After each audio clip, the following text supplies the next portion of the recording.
अगर मैं आपको बताऊं कि डिजिटल फ्रॉड का शिकार होने पर आपको भी मुआवजा मिल सकता है। आजकल डिजिटल फ्रॉड के मामले तेजी से बढ़ रहे हैं और कुछ ही मिनटों में आपके खाते से पैसे गायब हो जाते हैं। लेकिन अब एक अच्छी खबर है, अगर आप डिजिटल फ्रॉड का शिकार होते हैं तो भारतीय रिजर्व बैंक यानी आरबीआई आपके लिए मुआवजा देने का प्रस्ताव लेकर आया है। इस प्रस्ताव के अनुसार अगर फ्रॉड की रकम 50,000 रुपए तक की है तो आपको 25,000 रुपए या नुकसान के 85%, जिसमें जो भी कम होगा वही मुआवजा के रूप में मिलेगा। आइए इसे उदाहरण से समझते हैं। अगर आपके खाते से 10,000 रुपए निकल गए तो 85% यानी आपको 8,500 रुपए मुआवजा मिलेगा। क्या मुआवजे की पूरी रकम आरबीआई देगा?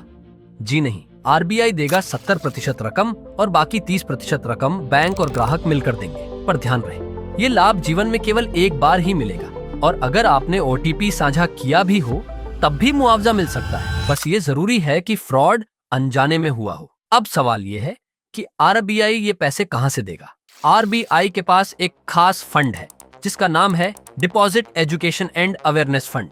ये फंड उन पैसों से बनता है जो बैंक खातों में लंबे समय तक पड़े रहते हैं और जिन्हें कोई निकालता नहीं।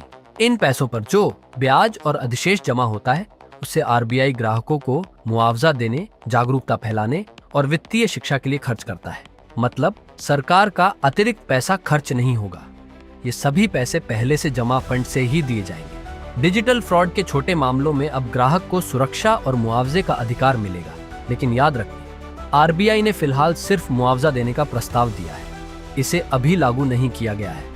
इसीलिए किसी भी प्रकार के फ्रॉड से सावधान रहें। अपना ओटीपी, पासवर्ड या अन्य निजी जानकारी किसी के साथ साझा न करें। सुरक्षित रहें, जागरूक रहें और डिजिटल फ्रॉड से बचें।